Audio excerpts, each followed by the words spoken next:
Well, at long last, here it is, my DCAU discussion. Or also called the Timverse, or the Deanieverse. So, may hear me call it either or. And what that acronym is short for is DC Animated Universe, so that you know. But yeah, as you can tell, I've been a fan for many years. Played with toys growing up, and there were even some that I wanted to have even into my 20s, like this Batman figure right here. Got those pops, a Harley Quinn right there, and that Joker, along with Batgirl and Robin, and Two-Face and Ivy. Also bought this Todd McFarlane figure that I thought was pretty cool. Though I don't really like those eyes for some reason, but yeah, as you can tell, this is what I like in my Batman adaptations.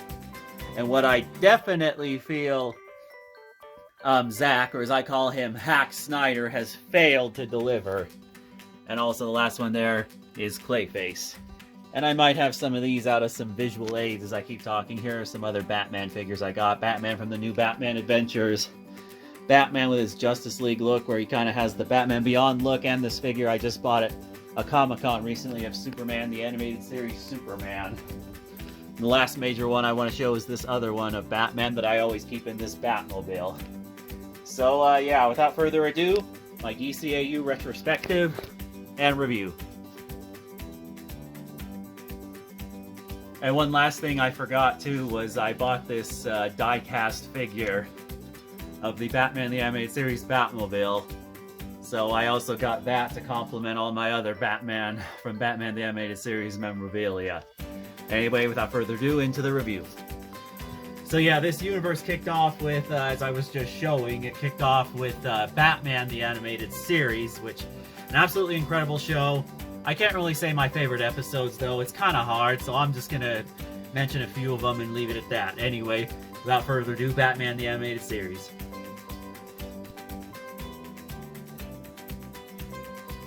So yeah, it was the series that started it all, even though chronologically wise... Oh wait, it is first chronologically wise, it's just the way they were released was quite different from the actual chronology, kind of like with the MCU. Because Batman Beyond is technically last, but it was like third to last to air, so yeah. Anyway, so I guess as a brief clarification, I'm not really going to discuss some movies that connected with it that came out recently that are canon. I don't know, it's kind of spotty at best with some of the connections, but I do like them nonetheless, even though I feel like one of them is better than the other, that being Justice League versus the Fatal Five compared to Batman and Harley Quinn. So anyway, my content will encapsulate Batman the Animated Series, the new Batman Adventures, the sequel series, the one where he wore this costume, along with Justice League, Batman wore this costume, and also Superman the Animated Series, who also would appear in the Justice League series, along with its sequel series. Kind of is just an extension of the main series, just with a larger cast called Justice League Unlimited.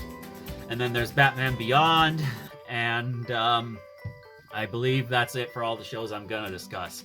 There are some other technical ones, but I never really grew like a strong connection with them, and they only have like a few episode connections here and there, so I'll reference them here and there as I go.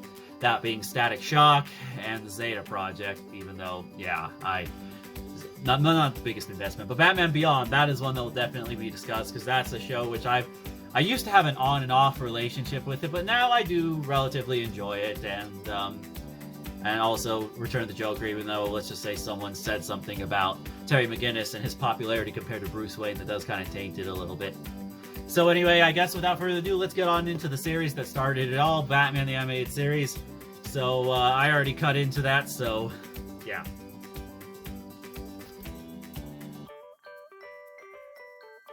As you see, I got the whole box set there. And since the new Batman Adventures is in the same continuity, I'm just going to discuss that one also, since they're pretty much the same show. Anyway, they just were split on different networks. It's a weird thing, but yeah. As you can see, I got that set right there, and Kevin Conroy is just absolutely iconic. I mean, what am I really going to say that hasn't already been said about this series? I mean, the work it's done, you see why I love it. You could probably see why I don't like it with what Zack, or as I call him, Hack Snyder has done, and why I am not reviewing any of his movies on this channel ever. And definitely not the Snyder Cut. Like hell, I'm going to do that. I'm not going to watch it, so like hell, I'd review it. But anyway, yeah, Kevin Conroy is just almost the animated equivalent to RDJ as Tony Stark, Christopher Reeve as Superman, Hugh Jackman as Wolverine. About 98% of Marvel castings, pretty much, because it is pretty rare when Marvel misses on a casting. And even some that I wasn't too sure about ended up working. So, yeah, I mean, look at the Guardians of the Galaxy.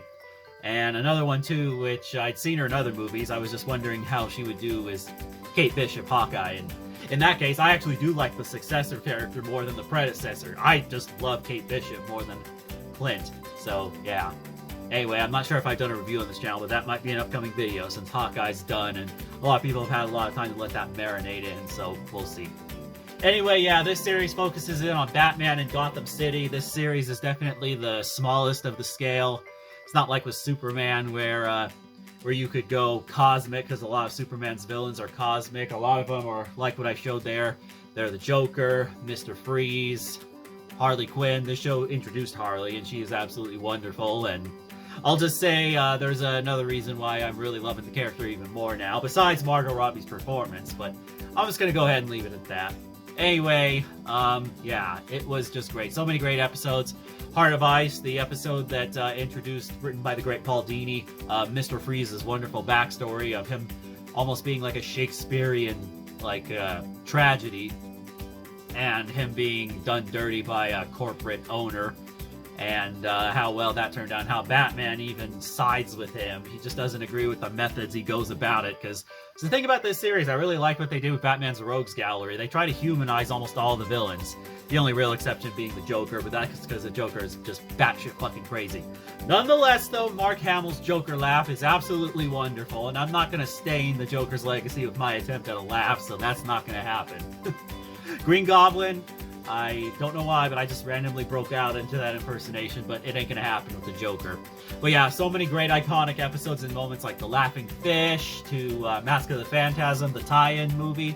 Forgot to mention there are 3 tie-in movies to Batman the Animated Series, including the new Batman Adventures, that being Batman Mask of the Phantasm, which might just be my favorite Batman movie. I don't know. That, the Dark Knight trilogy, they go neck and neck. And Batman 89 with Michael Keaton, but they're all equally wonderful, and I love them all, so they're all absolutely incredible. Anyway, let's just say the writing on that movie is just great, and they're even putting the Phantasm, the character that was created for the film, bringing her into the comics, so much like Harley, this... What Bruce Timm, who, yeah, as I said before with the Timmverse, let's just say he's the most prominent writer, but there are others like Eric Radomski, Paul Dini, and various others. What these writers accomplished with these series, this universe is just wonderful, and it was good. It was fun to watch as a kid, but now seeing it all come together and as an adult, and all the deeper stories, because that's one thing I kind of like about these series. As great as the action is, the story has a lot of heart and earnestness, and even some deep adult messages. Some that you're like, how the hell did they get away with this on kids networks? Like at that time when censorship was really just through the roof, it was crazy. And sometimes I was wondering, how the hell was I allowed to watch some of these episodes? Let's just say, especially Harley Quinn's origin episode, Mad Love. By far a highlight of the new Batman Adventures era. But yeah, a lot of great episodes, even some that focused on Batman. Because one thing about the movies I've noticed, Batman doesn't really get the moments to shine, or too many moments that focus on solely him. And there's a good 3, 4, 5 episodes in this series that do that, especially I Am the Knight, where Batman is just sitting and wondering if he's doing any good. Only to then, as through the episode progresses, we see how much Gotham really needs Batman. And it is just absolutely an incredible episode. And there's just Kevin Conroy giving it his all. Oh, and what they did with the Mad Hatter was really good, even though he was a creep. And oh my gosh, that is what I'm saying right there with like, how the hell were we allowed to watch that? Anyway, yeah, let's just say he has a very stalkerish obsession with a girl named Alice, which is why he becomes the Mad Hatter. And the episode Perchance to Dream is a nice character study of Bruce Wayne, and I don't want to give too much away, but let's just say great music, and it works really great in your first viewing, but it's still pretty nice on the second viewing, even when you know the story. I'm not going to reveal any of the twists, just watch the episode. But yeah, overall, just wow, what a wonderful episode. And Clayface was really great in the series, voiced by the legend himself, Ron Perlman, Hellboy, / Slade Wilson, Deathstroke in Teen Titans. And, like, I don't know why, but he must have done something with his voice. I never would have guessed it was Ron Perlman. I always know him of having that little pitch to his voice. I don't know, it's just something I've noticed from watching him in Hellboy and almost every other movie I've seen him in, but, nonetheless, he's a great Clayface. And what they did with Clayface was wonderful, too. They combined the two previous Clayface, villains into one, with the actor backstory of Basil Carlo to Matt Hagen, the deep-sea diver who actually gave Clayface his shape-shifting abilities. So, yeah. Oh, and Two-Face, that was really great too. Right next to The Dark Knight, definitely another solid portrayal of Two-Face, even though I gotta say, maybe because the series had the benefit of what series have over movies, had a whole series-long way of showing the development of Harvey Dent, and kind of like how they made an original edition to Two-Face where he had prior psychological condition of split personality, Harvey Dent did, at least. And, yeah, it is truly a emotional episode, definitely one of the best, and definitely warranted 2 parts. But yeah, that's the other thing too I gotta commend this series for. Any of the 2-part episodes were great. To be honest, everything is just great. The music, wonderful, iconic, and there's very few bad episodes. I'd say there are some weaker ones, but none that are just absolute garbage, and the animation is just incredible. What they did with the style is truthful, faithful to the comics, yet also unique in its own way. And this series was the first time out of the comics that a lot of Batman villains were given the limelight, like Two-Face, like Poison Ivy, and also Ra's al Ghul. And I prefer to say Raz, so don't be getting on my ass, comic book nerds, saying it's Raish, because quite frankly, Neil Adams and Denny O'Neil pronounced it either way, so I think either way is kind of correct, so yeah. Rest in peace, Denny O'Neil, though, because this series definitely took a lot of inspiration from the Denny O'Neil run, because that's the other thing, too, I like about this series. It honors what came before, yet is also new in its own way. It is something which very few movies, TV shows, any form of mass media tend to do. Like, I guess that's why I've always loved it, and why I get annoyed when other adaptations fail. And, yeah. And Kevin Conroy was just great, especially with how he would have his Bruce Wayne voice be in this specific pitch or whatever, and he'd act in a certain way. And then with Batman, he'd have a deeper voice, and okay, fine, I guess this will be my best impersonation of this moment. I don't think I'm going to say anything more about the series other than the fact that it did kind of have a weak finale, both of them, and that was one thing that got improved on in later DCAU series. Unfortunately, a symptom that also carried over into Batman Beyond, but we'll get there when we get there. Anyway, so this is from when Batman goes up against the Scarecrow, and Bruce Wayne is fearing because he has a vision of his father saying, "Bruce, you have failed the family name." And he's saying he's a disgrace, and he's hanging on a Zeppelin, and most people would be scared being on such a high height, but Batman, no way, that's just not how Batman rolls. Anyway, but he's like, no, you are not my father. I am not a disgrace. I am vengeance. I am the Knight.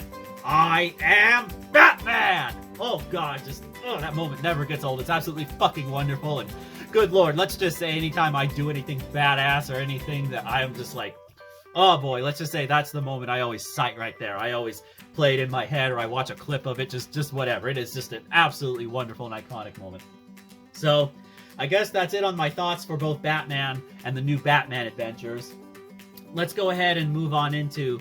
Oh, I almost forgot, Catwoman. My cat showed up, and all I gotta say there is Catwoman is also great too, what they did with Selena Kyle, how she's kind of an anti-hero, but she has some great episodes too. This is completely unplanned. My cat just jumped up here too, by the way. Anyway, yeah, she was great. And the last villain too I want to highlight is the Penguin. I felt like what Paul Williams did was just really great. And he definitely added some depth to the character, much needed depth. And I kind of liked how his design was similar to Danny DeVito in the Batman the Animated Series version, but he acted more like comic book Batman, who's supposed to be a rich mob boss type person. And the new Batman Adventures was where he was kind of an upstanding citizen who just did some criminal deals on the side, where he definitely looked more like comic book Penguin. But yeah, anyway, I could kind of do an impersonation of his voice. It's not easy, but I'll give a little snippet of it. Let's chicken feed. I'll pay you $2 million. Fellow miscreants, we've been had. Let's just say Paul Williams is real great. He's also real great too when he's the Butcher and Baby Driver.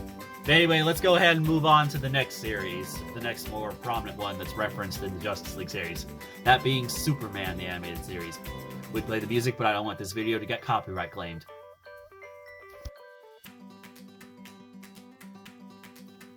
So yeah, I gotta say, right next to the Christopher Reeve Superman, this is probably one of my favorite Superman adaptations. As you can tell by this figure I got at a Comic-Con, I absolutely love the show. And it did the impossible of making Superman relatively relatable and kind of giving him a nice little development arc that was ongoing throughout the series. And I also kind of liked how they updated his origin story, but didn't like repeat the same exact thing. They actually added some new stuff to it and spent just the right amount of time on Krypton in the early episodes. And also the crossover with Batman, with the new Batman Adventures, World's Finest. Let's just say that is a proper Batman-Superman team-up right there. That is miles better than Batman v Superman Dawn of Justice. Let's just say that is the one I continue to go back and watch over and over again, and I love it every time. Having both Joker and Lex Luthor appear, and Clancy Brown, his voice for Lex Luthor, oh my gosh. As much as I like Gene Hackman, he's more of a comedic Lex Luthor, but the true comic book Lex Luthor is Clancy Brown, the guy from the Shawshank Redemption, the poster behind me. And also the voice of Mr. Krabs. And Surtur in Thor Ragnarok. Anyway, he is just wonderful, and his rivalry with Superman is great. Tim Daly is really great as both Clark Kent and Superman, except George Newbern had to replace him in Justice League due to a scheduling conflict. Nonetheless, though, Newbern almost fit right on in when he had to take over from Tim Daly, and nonetheless, they were both absolutely great, and it's still the same character, just a different voice actor who I really liked. Flash also debuted in this series. Gotta say, his initial voice actor was a bit of a letdown, but Michael Rosenbaum, absolutely perfect. That is like my definitive Wally West voice right there. Anytime I read Flash comics that have the Flash in there, he's real great. That episode 2 where they have their race is real wonderful. And this series, the scale, let's just say, got a lot bigger, because obviously Superman can go into space, and he's cosmic, so yeah. And Darkseid is really great in this series. Oh my gosh, Michael Ironside was just absolutely incredible. And let's just say that the Apocalypse Now episode was real great, especially with how Dan Turpin, the chief of police in Metropolis, was designed to look like Jack Kirby, the creator of many of the Apocalypse characters and so many iconic Marvel characters. There's even an episode in the show where the artist drew in Stan Lee and a lot of Marvel characters, so a nice way of honoring Jack Kirby's legacy, which I really liked. And yeah, just overall, really great. Even some of the lesser human villains are written in pretty intriguing ways, whether it's Toyman or Bruno Mannheim. Metallo had a really surprisingly great arc. It does help he's voiced by Michael, not Roddy McDowell, Malcolm McDowell. Gosh dang, I don't know why. I was struggling to remember his name. He voiced Mad Ma in Teen Titans also, but that's not what we're talking about. He was really great as Metallo. Loved him and what they did with his character. And Ron Perlman also voiced a rogue Kryptonian named Zaxor, who I think was supposed to be the show's stand-in for General Zod, because Zod was beginning to become a little bit old at this point. I can see why not many Superman adaptations use him. And the overarching villain that's in this series and some of the upcoming ones, Brainiac, holy shit, he's even a villain in a Static Shock episode where the Justice League take him on. And Toyman is also a villain in a Static Shock episode 2, where Superman, it's just him by himself, teaming up with Static. Anyway, let's just say that just really great. Corey Burton was almost like HAL 9000 from 2001: A Space Odyssey, yet even maybe a little more terrifying. And Lex Luthor wants to team up with him for ultimate power to take over the world. And let's just say it is just truly great. And okay, I don't want to spoil this because this is really great, but let's just say this series actually did have a pretty awesome finale, and it changes up the status quo of the Superman character in the DCAU, and let's just say that it is something that Superman never really recovers from. I know that in later series they probably could have went over it a little more, but I still feel like they gave enough of an impact of it, as we'd see in future series and future other references, wink wink Batman Beyond, which I'll be talking about when we get there. Anyway, overall, definitely one of the best Superman adaptations. It just got just about everything right. It was still faithful to the comics, too, while making its own changes. Superman the Animated Series clearly did what Batman did, and there were just so many great episodes too, some that focused on the Legion of Superheroes that were real cool, and I did also kind of like seeing the Kent family. Oh, how they brought in Supergirl was really nice. I really liked Supergirl. She was really good in this series. And the two Batman team-ups were real cool too, where Ra's al Ghul is trying to steal Superman's power and Batman has to come in and save him. That was another nice episode. So, yeah, overall, definitely a real solid series. And it's a shame it got canceled because Warner Brothers wanted to have one more, or not Warner Brothers, the creators wanted one more series, but the Warner Brothers wouldn't let them continue. It was just so dumb. Because they were actually going to continue the arc, let's just say, of where the ending of Superman the Animated Series ended on. So I guess the next relevant series, if we're going to go in chronological timeline, which I'm pretty much doing, that would be Justice League. So, yeah, let's get on to that. And JLU, Justice League Unlimited. They're both the same series. So, you know what? I'm just going to talk about them both. So this video isn't mega long.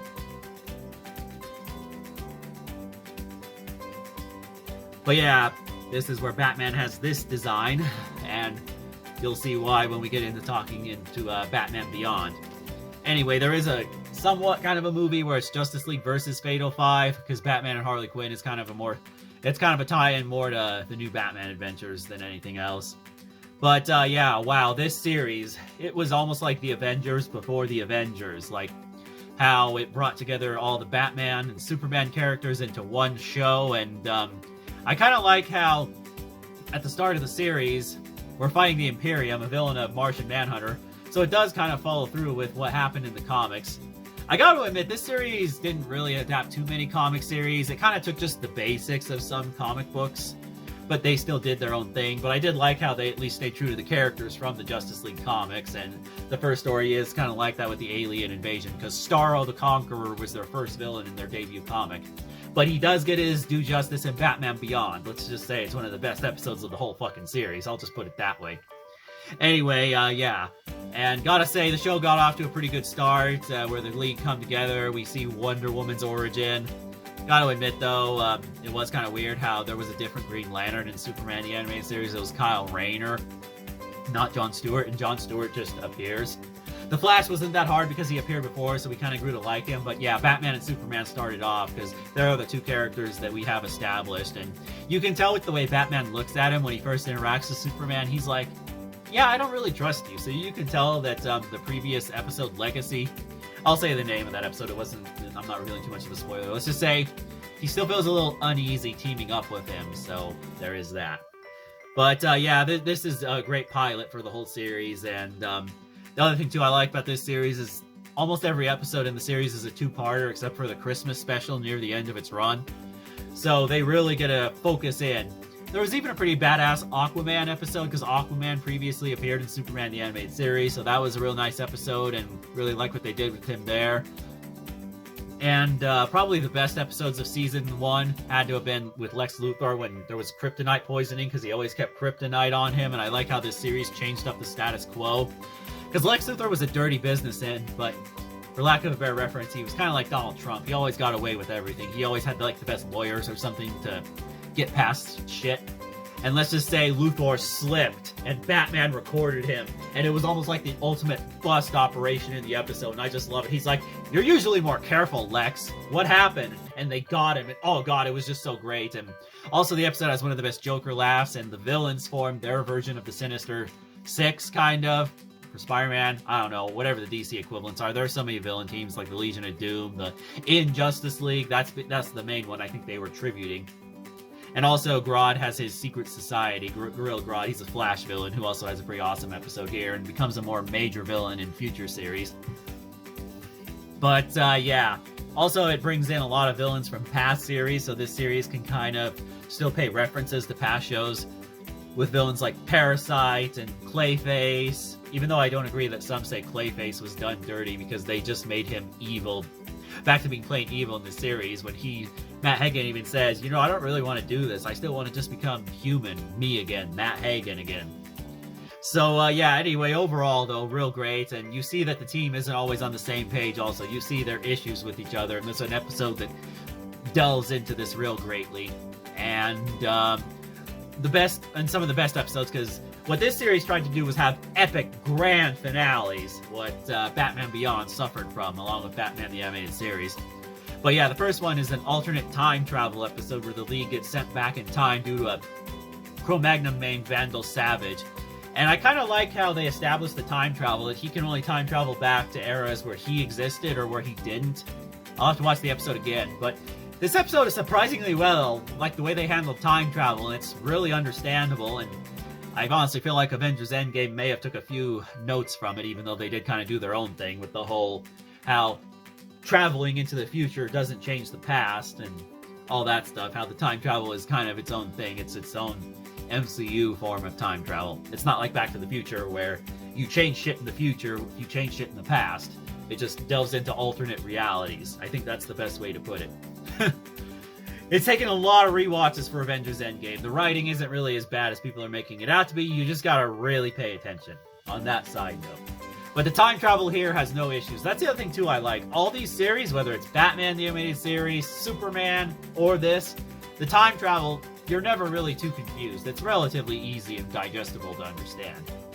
And the World War II episode's great, having the League fight up against, because what happens is Vandal Savage, he freezes Hitler in ice, and the Axis powers end up winning the World War II, which changes world history as we know it. And there's this armored version of Batman who's more militarized. And overall, it's just real great seeing Superman team up and fight a lot of them. There's a lot of World War II references, like a reference of Superman with the Human Torch, even a reference to Nick Fury where a soldier gets shot in the eye and he's like holding his eye, kind of like how Nick Fury has his eye patch. I feel like the episode is kind of also like Band of Brothers, which aired around the time this episode aired, so I kind of feel like they kind of took the best influence from it too, because Jon Stewart, his ring loses power, so he has to become a soldier again, because unlike in the comics where he's like an engineer or an artist or an architect or something, in this series, he's a former Marine. And I kind of like how when his ring goes out, he has to go back to just being a traditional soldier, so you see him be badass, fighting all the frickin' Axis powers, just shooting with a gun without even his ring, and just being an absolute badass, taking down Vandal Savage, and he also does come back in Season 2 in a real nice episode with Wonder Woman and Batman, which was real nice too.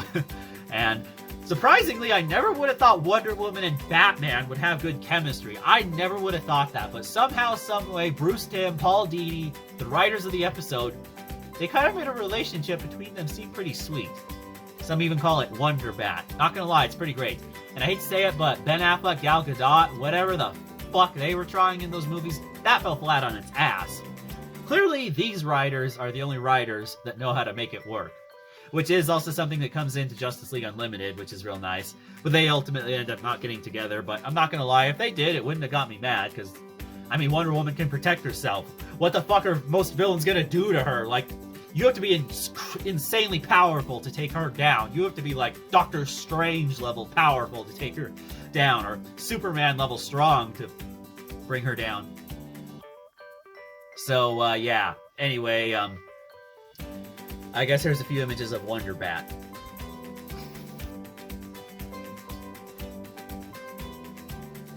But yeah, Season 2, I feel, is definitely when the show really hit its stride. I don't think Season 1 is bad like I've heard some say it is. I just feel like the show was just finding its footing, but still had plenty of great episodes. Especially one that paid tribute to the golden age of comics. God, I forget the name, but it had a real solid tribute to Gardner Fox, the original creator of the Justice League, and the team that preceded the Justice League called the Justice Society of America. But yeah, this season was just real great. It had so many great episodes for all the characters, and also many great character moments, whether it was for Superman with how the whole cliffhanger from his own series being resolved in the debut episode of the season in Twilight, not the movie, episode name. But yeah, anyway, all the villain team-ups, and the holiday episode around Christmas time is a real sweet episode. And Hawkgirl, who I haven't discussed very much, let's just say she ties into this season's finale called Star-Crossed, and good lord, I feel like this is almost like... I think it kind of is like what Captain America Civil War did, shaking up the status quo of the team, but on like a team-level scale, like it was huge, and also had a big grand epic battle, kind of like Avengers Infinity War and Endgame, but on the series. And yeah, it's just real great. Every hero from Superman to Batman all have their badass moments. There's even a moment where the whole league go to the Wayne Manor. Oh god, just so nice. And having Alfred interact with the Flash was just real solid. I guess I don't have much to say about the season as I thought. It's just a real great season, and I think all I gotta say is every character's great, so many great episodes, and there isn't really a black sheep in the bunch. Outside of maybe a couple episodes, I don't know, they weren't bad, I just didn't really connect with them all that much, but still, overall, a really incredible season, and that then led to Justice League Unlimited after the first series. Let's just say some shit goes down in the finale, Starcross, that causes a status quo shift. And it was a huge story, so season 1 of Justice League Unlimited kind of just told some fun, disconnected stories that still advanced the characters, while also bringing in the whole new team, because Green Arrow becomes a more prominent character along with the Question, so...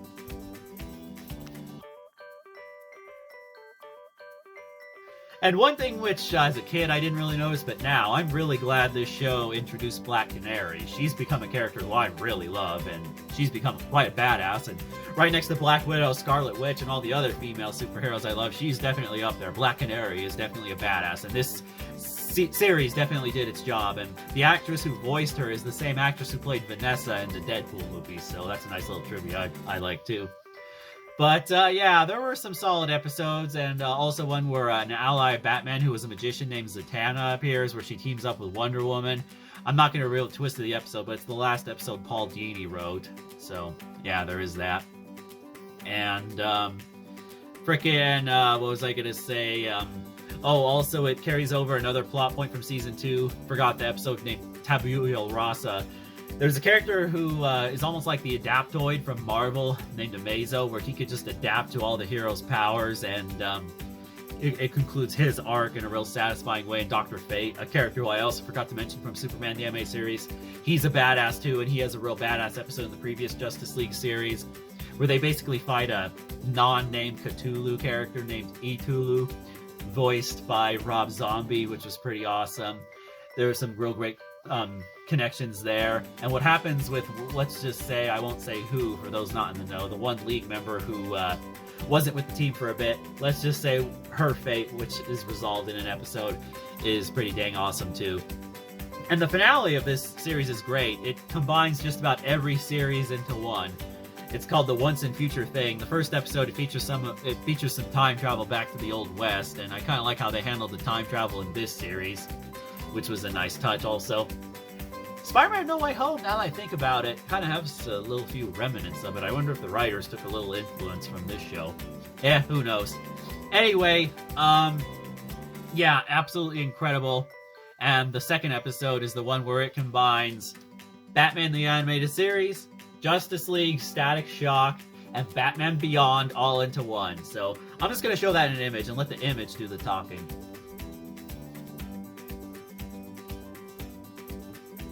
Let's just say it was definitely an incredible finale, bringing down this villain, and it was a huge threat. It was like an Avengers-level threat, or I guess for DC's frickin' equivalent, it's a Justice League-level threat. And how this episode is resolved is just wonderful. What it does with Wonder Bat is real nice, too. And overall, I gotta say, if the series got canceled and it ended on this note, I wouldn't be too disappointed, to be honest. Just about all the finales were great, whether it's the World War II one, called The Savage Time, or Starcross from Justice League Season 2, or this one. But this season after this, okay, all I gotta say is it's the Cadmus arc, and it brings in Amanda Waller, the leader of the Suicide Squad in the movies, but this was how I became introduced to her and how I grew to like her as a character. Like, holy shit. She is kind of a villain, but at the same time, she's really not. Her morality, she's almost like a female Professor Snake. I mean, yes, she does questionable shit, but she does a lot of good. It's just... how the fuck did Bruce Timm and Paul Dini do this? Like, the writing for her is just wonderful. Like, there's even an episode where Batman is completely disagreeing with her, but near the end, and after rewatching it a few times, I'm like, you know, she has some points. I can kind of see why Batman's agreeing with her. Let's just say I felt like this whole Cadmus arc is kind of what Marvel tried to do with the Civil War arc, which I think we're still dealing with, because it's still being referenced in the current MCU movies, so yeah. And definitely Doctor Strange and the Multiverse of Madness. Anyway, supposedly there was this government organization, and I feel like the big, long, ongoing arc for this series, kind of similar to the Infinity Saga for Marvel, with that being the Infinity Gauntlet. I feel like it was this Cadmus arc. And there were so many connections spread across Superman the Animated Series, Batman the Animated Series, and then within Justice League, and it all comes together, and it's like, whoa, holy shit! Like, this finale was great. The actual finale we got was great, but let's just say the series didn't get renewed for one more season. This finale would have been absolutely wonderful. Then again, the season kind of had two of them, because Batman Beyond got canceled, so Epilogue, the episode that was connected to this series, is technically the finale, but it's still great nonetheless, and I'm gonna get into that when we get into Batman Beyond. Anyway, the Cadmus arc is a long, ongoing arc, and, let's just say it all comes together, and the bulk of the season focuses on the Cadmus arc. And let's just say it brings together the whole Justice League and a few villains, and a sudden return of a villain for those not in the know. But, yeah. And it really makes you hate a character who used to be an ally of Superman in Superman the Animated Series, so let's just say he sinks to an absolute low. But, anyway, it was just really solid, and the finale was just incredible. It gave The Flash a surprisingly badass moment that I never would have expected. And let's just say, it truly is, as I've heard some critics on YouTube call it, one of the best seasons of superhero television ever, live action and otherwise. And gotta admit, it wasn't until recently when I dispute that, but Daredevil has some pretty solid series. But this is still incredible nonetheless. And Daredevil's great in just about any MCU show as of lately, whether it's WandaVision, but that's neither here nor there. Anyway, absolutely wonderful way that this season wrapped up. And the actual finale connects to Batman Beyond, but the way the Justice League portion ended is quite satisfying, and if the series didn't get renewed for one more season, I would have been perfectly fine with it. Anyway, let's go ahead and get into the final one, where it is basically the Justice League versus the Legion of Doom. In all but name. They call them the Grodd Secret Society, but they're in a base in a swamp, so it's kind of still a tribute to the Legion of Doom. So yeah, in this season, Grodd resurrects his secret society, except this time he actually keeps it a secret. And it's causing a lot of trouble for the Justice League, as many of their villains are now teaming up, and they're becoming their own little big team of all the many villains. Let's just say it's not like the Sinister Six for Spider-Man, where it's just a small group. It is like just about everyone coming together. So yeah, and I think the only real equivalent Marvel has to that is Hydra and the Brotherhood of Evil Mutants for the X-Men. But, yeah, overall, it is just real nice, and Lex Luthor, surprisingly, has a lot of good development in this series, and let's just say, I don't know, the way the whole series ended, it kind of implies he redeems himself.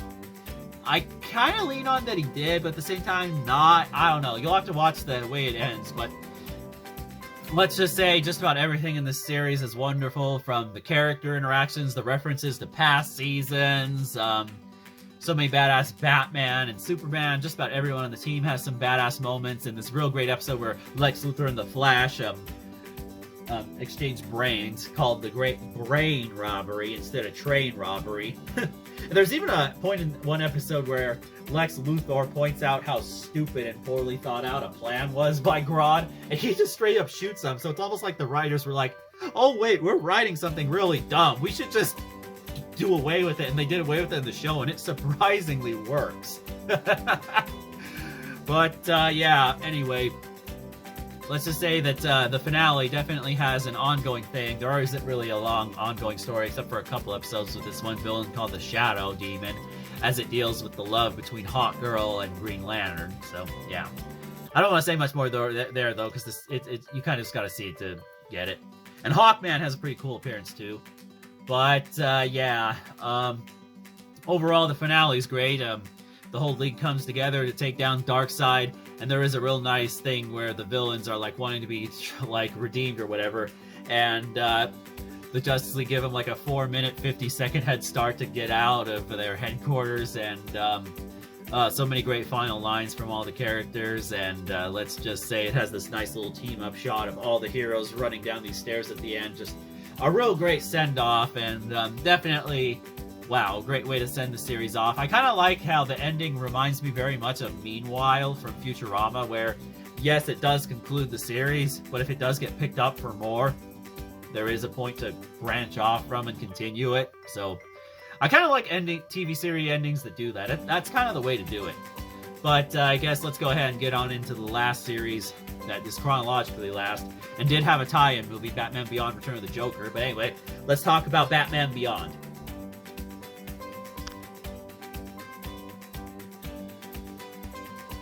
Now, for Batman Beyond, let's just say this takes place in the far future where Bruce Wayne is retired after he had to pull out a gun on a criminal because he was having a heart attack and he was gonna die if he didn't. And I kind of liked how it pulled through with some foreshadowing that Batman did in the I Am the Night episode, where he said, "One day someone's gonna take me down. It could be Joker, it could be Two-Face, or it could just be some punk that gets lucky." And let's just say that that last option is what happened. Some punk got lucky. And this focuses in on Terry McGinnis, who is Batman's successor, who's kind of a smartass like Spider-Man, and now takes on his own villains in a Neo-Gotham in the future. So it's almost like Blade Runner meets Batman, like cyberpunk Batman's the best way I can describe it. So yeah, with a lot of futuristic tech and Batman's suit being all high-tech, and how he no longer has a cape, he has the little wings and can actually fly, has little jet boosts on his feet, and a lot of cool high-tech weapons that you just gotta watch the show to get. But overall, it does establish a pretty decent rogues gallery for him, even though that is kind of one of my criticisms now upon rewatch. None of those villains really stood out to really bring out the best in Terry, up until the movie, which we'll be getting into, that being Batman Beyond Return of the Joker. And, gotta say, overall, the first season's real great, even though it does kind of get rid of a character who you think is going to be like the big bad of the series, but nope, that didn't happen. And season 2, I gotta admit, is kind of a little bit elongated. There are some episodes I feel like that could have been cut, but still overall pretty solid season. Had a real nice finale, and Bruce and Terry have some solid character development too. The last season has some of the best episodes though, with an episode that features Ra's al Ghul. Oh, Mr. Freeze comes back, because that was the other thing too. Not a lot of Batman's villains and allies come back in this series, because they're either dead or retired, exiled, or pick a reason. And Mr. Freeze comes back because he is immortal, and let's just say it is probably one of the best episodes of the series. Along with the way Ra's al Ghul made his comeback. And there's also an episode that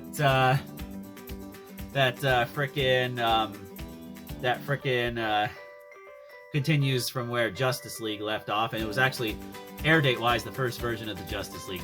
Gotta say though, the last episode is a little bit weak with what happens when like Terry unmasks with this kid and his identity almost gets exposed. I don't know. It was rather weak. But nonetheless, absolutely wonderful, and Batman Beyond Return of the Joker is real great, so let's go ahead and get on into Batman Beyond Return of the Joker.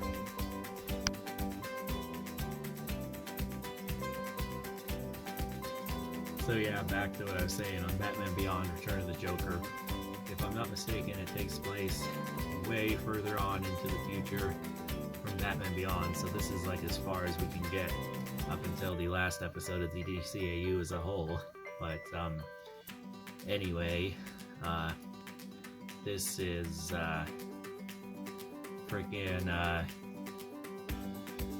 where the Joker returns, as the name of the title would say. And gotta say that seeing Batman Beyond take on the Joker and be the one to finally bring him down, I won't say how, but it was definitely quite satisfying. And the way how the series kind of capped off Batman the Animated Series / the new Batman Adventures. Let's just say I feel the best part of this series is the flashback that happens where we go into Batman when he's in this costume with the Bat family, with Batgirl and Robin, Tim Drake, and the Joker kidnaps Tim Drake and tortures him physically and mentally, only for him to then reveal that Bruce Wayne is Batman, and he makes fun of his origin, laughs at him. And let's just say, this is one of definitely few occasions where I feel like if Batman killed the Joker, I wouldn't be opposed, because I feel like Batman can kill when he has a damn good reason to do it. And here, he definitely has one, with what the Joker did to him. Because a little detail I noticed, he throws a knife at him, and it wasn't until recently when I was like, oh, well, he just straight up tried to kill him with the knife he threw at him. So, yeah, anyway, definitely a real solid fight. And wow, how this capped off the new Batman adventures, and also was probably the whole reason why this movie had like a censored version for TV. I'd say watch the uncensored version, but censored isn't too bad. It shows what happened to the mainline Joker, and I'll say it's definitely some sci-fi stuff that you have to watch a lot of sci-fi to understand on how the Joker does return, but it doesn't undermine the previous series, and it does further Terry's development real nice, and definitely shows why he is a good Batman replacement. But yeah, let's just say at the end of a Batman Beyond binge, it is best to watch this series because it is almost like a great send-off. And the final piece of Batman Beyond related material and DCAU material is the final episode epilogue. I won't say what it is, but let's just say a certain thing is revealed that some feel ruins the series, but I kind of feel it's almost irrelevant. Like, if you really pay attention, it's really not that awful. And it does end Batman Beyond in a real nice way, and does kind of give Bruce Wayne a nice send-off, and yeah, overall, I kind of like how the symmetry is too, from the first episode with Man-Bat, and the imagery with Terry, Batman Beyond, is real nice, as it shows now. He's watching over Gotham, and he will continue on the legacy, and he'll probably pass the mantle on when it's time for him to move on.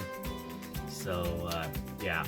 Overall, definitely a real solid series, and despite the comment this former friend of mine made, still definitely enjoy it. So, yes, that's my overall thoughts on the DCAU, these series at least, and highly recommend watching them all.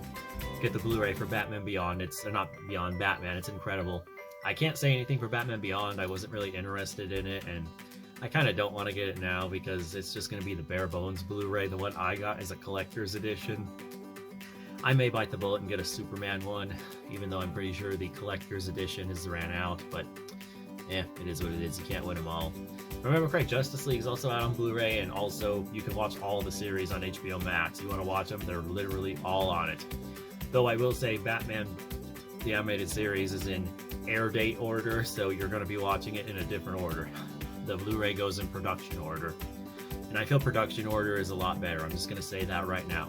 If you can, watch the production order. It is significantly better. Anyway, like, comment, subscribe. Peace. Wait, I got a better idea. Superman says peace.